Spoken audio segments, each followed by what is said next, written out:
ಅಜ್ಜಿ, ಈಗ ಪದ್ಮಿನಿನೂ ಅಪರೂಪಕ್ಕೆ ತುಳಸಿ ಕಟ್ಟೆ ಸುತ್ತಾ ಇದ್ದಾಳಲ್ವಾ, ಅದಕ್ಕೆ ನಾನು ಪುಸ್ತಕ ಹಿಡ್ಕೊಂಡಿದ್ದೀನಿ. ಬರೀ ಮೊಬೈಲ್ ನೋಡ್ತಾ ಇದ್ರೆ ಕಣ್ಣೂರಿ ಬರುತ್ತೆ ಅಜ್ಜಿ, ಅದಕ್ಕೆ ಫಾರ್ ಎ ಚೇಂಜ್ ಇರ್ಲಿ ಅಂತ ಪುಸ್ತಕ ಹಿಡ್ಕೊಂಡಿದ್ದೀನಿ. ನಾನೇನು ಅಪರೂಪಕ್ಕೆ ತುಳಸಿ ಕಟ್ಟೆ ಸುತ್ತುತ್ತಿಲ್ಲ. ನಾನು ತವ್ರ ಮನೇಲಿದ್ದಾಗ ನಮ್ಮ ಅಜ್ಜಿ ಜೊತೆ ಎಲ್ಲ ಪೂಜೆ ಮಾಡ್ತಿದ್ದೆ. ಸುಮತಿ ಅಜ್ಜಿ ಯಾವುದೋ ವ್ರತ ಮಾಡ್ತಿದ್ದಾರೆ, ಅದಕ್ಕೆ ಅವ್ರಿಗೆ ಸಹಾಯ ಮಾಡ್ತಿದ್ದೆ. ಹೌದು, ನೀವ್ಯಾವ ಪುಸ್ತಕ ಓದ್ತಿದ್ದೀರಾ? ತಾಯಿ ಮಗು ಆರೋಗ್ಯ ಆರೈಕೆ, ಡಾಕ್ಟರ್ ಜೀನತ್ ಜವಾದ್ ಬರ್ತಿರೋದು. ಏ ನಕುಲ, ಬಿಟ್ರೆ ನೀನೇ ಹೆರಿಗೆನೂ ಮಾಡಿಸ್ಬಿಡ್ತೀಯ ಅನ್ಸುತ್ತೆ. ಅವಳನ್ನ ನೋಡ್ಕೊಳ್ಳೋದಕ್ಕೆ ನಾವೆಲ್ಲ ಇಲ್ವೇನೋ? ಪುಸ್ತಕ ನೋಡ್ಕೊಂಡೇ ಅದನ್ನೆಲ್ಲ ತಿಳ್ಕೋಬೇಕಾ? ಇದೆಲ್ಲ ಸಿಟಿನಲ್ಲಿ ಗಂಡು ಮಕ್ಳು ಇರ್ತಾರಲ್ಲ, ಅವ್ರು ಮಾಡೋ ಕೆಲಸ ಕಣೋ ಇದು. ಪದ್ಮಿನಿಯನ್ನ ನೋಡ್ಕೊಳ್ಳೋದಕ್ಕೆ ನಾನಿದ್ದೀನಿ, ನಿಮ್ಮಮ್ಮ ಇದ್ದಾಳೆ, ಮನೆ ತುಂಬಾ ಆಳು ಕಾಳಿದ್ದಾರೆ. ಇನ್ನೇನ್ ಬೇಕು ನಿನಗೆ? ನನಗೇನೂ ಬೇಡ ಅಜ್ಜಿ, ನನ್ನ ಹೆಂಡತಿ ಬೇಕು ಬೇಡಗಳು ತಿಳ್ಕೊಬೇಕಷ್ಟೆ. ಅಪ್ಪ ಆಗ್ತಿದ್ದೀನಿ, ನನಗೂ ರೆಸ್ಪಾನ್ಸಿಬಿಲಿಟಿ ಇದೆ ಅಜ್ಜಿ. ಪದ್ಮಿನಿ, ನಿಂಗೇನಿಷ್ಟ? ನನ್ಗೆ ರಾಗಿ ರೊಟ್ಟಿ ಅಂದ್ರೆ ಇಷ್ಟ, ಸಿಹಿ ತಿಂಡಿ ಅಂದ್ರೆ ತುಂಬಾ ಇಷ್ಟ, ಅದ್ರಲ್ಲೂ ಕ್ಯಾರೆಟ್ ಹಲ್ವಾ ಅಂದ್ರೆ ಇನ್ನೂ ಇಷ್ಟ. ಸರಿ ಕಣೆ, ಇವತ್ತು ಕ್ಯಾರೆಟ್ ಹಲ್ವಾನೇ ಮಾಡ್ಕೊಡ್ತೀನಿ. ಸ್ವಲ್ಪ ಸುಮ್ಮನೆ ಇರ್ತೀಯ ಅಜ್ಜಿ? ಅಲ್ಲ, ಈ ಗರ್ಭಿಣಿ ಹೆಂಗಸರಿಗೆ ಏನೇ ಕೇಳಿದ್ರು ಬರೀ ತಿನ್ನೋದ್ರ ಬಗ್ಗೆ ಮಾತ್ರ ಯೋಚನೆನಾ? ನಾನ್ ಕೇಳಿದ್ದು ತಿನ್ನೋದು ತೊಡೋದು ಬಿಟ್ಟು ಜೀವನದಲ್ಲಿ ನೀನೇನಾಗ್ಬೇಕಿಷ್ಟ ಅಂತ ಕೇಳಿದ್ದು. ಅದನ್ನ ಬಿಡಿಸಿ ಹೇಳ್ಬೇಕು. ಈ ಸಮಯದಲ್ಲಿ ಯಾರೇನೇ ಹೇಳಿದ್ರು ನಮ್ ಧ್ಯಾನ ಎಲ್ಲ ತಿನ್ನೋದ್ರ ಕಡೆನೇ ಇರತ್ತೆ. ಆಯ್ತಾಯ್ತು, ಈಗ ನಿನ್ ಮನ್ಸಲ್ಲಿರೋ ಆಸೆನ ಹೇಳು, ಸಾಧ್ಯ ಆದ್ರೆ ಅದನ್ನ ನೆರವೇರಿಸ್ತೀನಿ. ನನಗೆ ಮೊದ್ಲೆಲ್ಲ ಈ ಧ್ಯೇಯ, ಗುರಿ, ಕನ್ಸು ಇದೆಲ್ಲ ಇರ್ಲಿಲ್ಲ. ಯಾವಾಗ ನಾನು ಈ ಡಿವೋರ್ಸ್ ಕೇಸ್ ಮೇಲೆ ಸಿಟಿಗೆ ಓಡಾಡ್ತಾ ಇದ್ನೋ.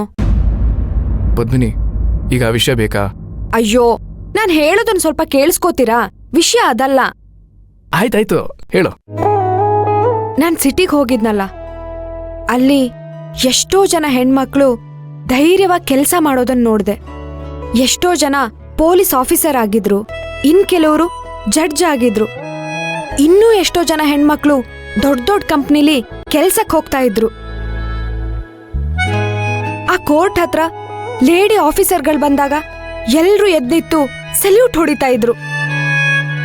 ಅವ್ರ ಗತ್ತು, ಗಾಂಭೀರ್ಯ ಎಲ್ಲ ನೋಡಿದ್ಮೇಲೆ ನನಗೂ ಹುಮ್ಮಸ್ ಬಂತು.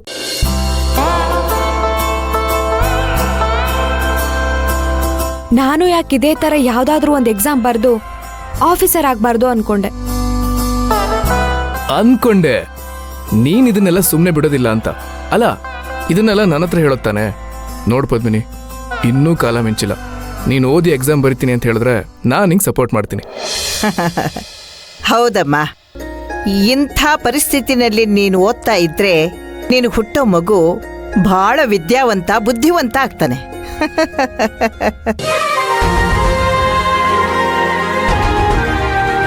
ಈ ಆಸೆ ಎಲ್ಲ ನಿನಗೆ ಯಾಕೆ ಬರ್ತಾ ಇದೆ ಗೊತ್ತಾ?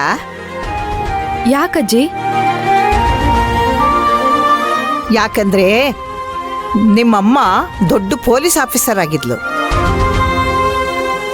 ಅವಳು ಬರ್ತಾ ಇದ್ದದನ್ನ ನೋಡಿದ ಜನ ನಡುಗ್ತಾ ಇದ್ರು. ಅವಳು ಗತ್ತು ಗಾಂಭೀರ್ಯದ ಮುಂದೆ ಯಾರೂ ನಿಲ್ತಿರ್ಲಿಲ್ಲ.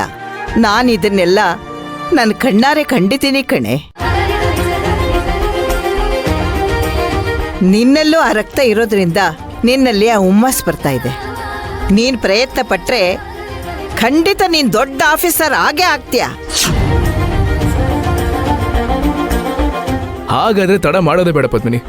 ನಿಂಗೆ ಏನೇನು ಇನ್ಫಾರ್ಮೇಶನ್ ಬೇಕು ಹೇಳೋ, ಅದನ್ನೆಲ್ಲ ಕೇಳಿ ತಿಳ್ಕೊಂಡು ನಿನಗೊಂದು ವ್ಯವಸ್ಥೆ ಮಾಡ್ಕೊಡ್ತೀನಿ. ನಿಜವಾಗ್ಲೂ? ನಾನು ಪ್ರಾಮಿಸ್ ಮಾಡಲ್ಲ, ಮಾಡಿ ತೋರಿಸ್ತೀನಿ. Thank you so much. ಅಜ್ಜಿ ಇದ್ದಾರೆ. ಅದು ಸರಿ, ನೀನೀಗ IAS IPS ಎಲ್ಲ ಮಾಡ್ತೀಯ ಅಂತ ಅನ್ಕೋ. ಕೆಲ್ಸಕ್ಕೆ ಹೋದ್ಮೇಲೆ ನೀನೇನ್ ಮಾಡ್ತೀಯ? ಮೊದ್ಲು ಈ ಮನೇನ ರೈಡ್ ಮಾಡ್ತೀನಿ. ಹಾ,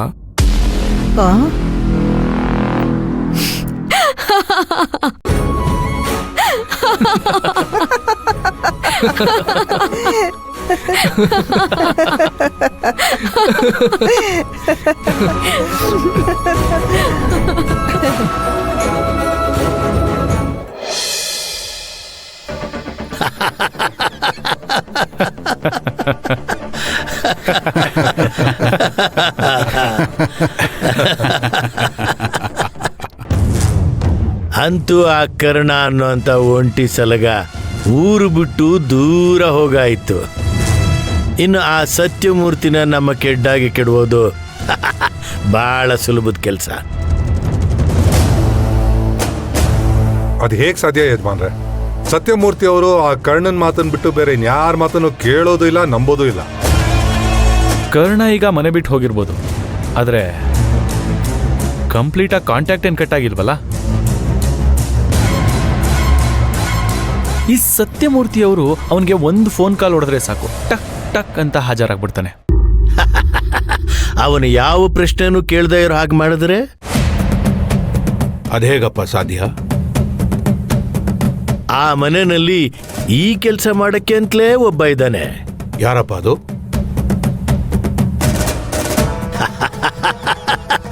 ನಾಗೇಂದ್ರ. ನಾಗೇಂದ್ರ ಅವನ್ ಯಾಕೆ ನಮ್ ಕೆಲಸ ಮಾಡ್ತಾನಪ್ಪ? ಅವನ್ ನಮ್ ಪಕ್ಷ ಬಿಟ್ಟು ಯಾವ ಕಾಲನೇ ಆಗೋಯ್ತು. ಆಫ್ಟರ್ ಆಲ್ ಅವ್ನ್ ನಮ್ ಟಚ್ ಅಲ್ಲೇ ಇಲ್ಲ. ಮನೆಯಲ್ಲಿ ನಮಗೂ ಅವ್ರಿಗೂ ಆಗೋದಿಲ್ಲ. ನೀವು ಯಾವುದೇ ರೀತಿ ಮೇಲೆ ಅವನ ಕೈಲಿ ಕೆಲಸ ಮಾಡಿಸ್ಬೇಕು ಅಂತಿದ್ದೀರೋ ಗೊತ್ತಾಗ್ತಿಲ್ಲ. ನೋಡಿ ಯಜಮಾನ್ರೆ, ನೀವ್ ಏನೇ ಮಾಡೋದಿದ್ರು ಸ್ವಲ್ಪ ಬೇಗ ಮಾಡಿ. ಅಗ್ರಿಮೆಂಟ್ ಏನಾದ್ರೂ ಇಷ್ಟೊತ್ತಿಗೆ ಸಿಗ್ನೇಚರ್ ಆಗಿದ್ದಿದ್ರೆ ದುಬೈಯಿಂದ ಫಂಡ್ ರಿಲೀಸ್ ಆಗಿರೋದು.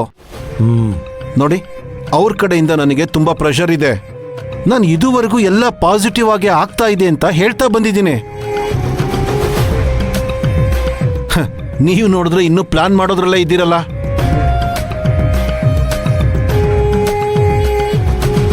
ಹೀಗೆ ಆದ್ರೆ ಯಾವ ಕಾಲಕ್ಕೆ ಸ್ವಾಮಿ ನಾವು ಪ್ರಾಜೆಕ್ಟ್ ಮಾಡೋದು?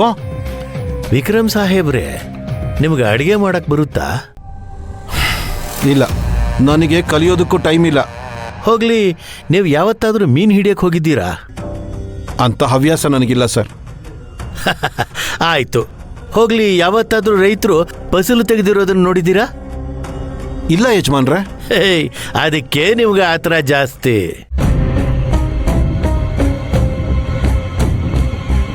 ಈ ಅಡಿಗೆ ಮಾಡೋದಿಕ್ಕೆ, ಮೀನ್ ಹಿಡಿಯೋದಿಕ್ಕೆ, ಫಸಲು ತೆಗೆಯೋದಿಕ್ಕೆ ತುಂಬಾ ತಾಳ್ಮೆ ಬೇಕು. ಅಡಿಗೆ ಹಾಳಾದ್ರೆ ಬಾಯಿನಲ್ಲಿ ಇಟ್ಕೊಳಕ್ಕಾಗೋದಿಲ್ಲ. ಬಲೆ ಸರಿಯಾಗಿ ಹಾಕದೆ ಹೋದ್ರೆ ಮೀನ್ ಸಿಕ್ಕೋದಿಲ್ಲ.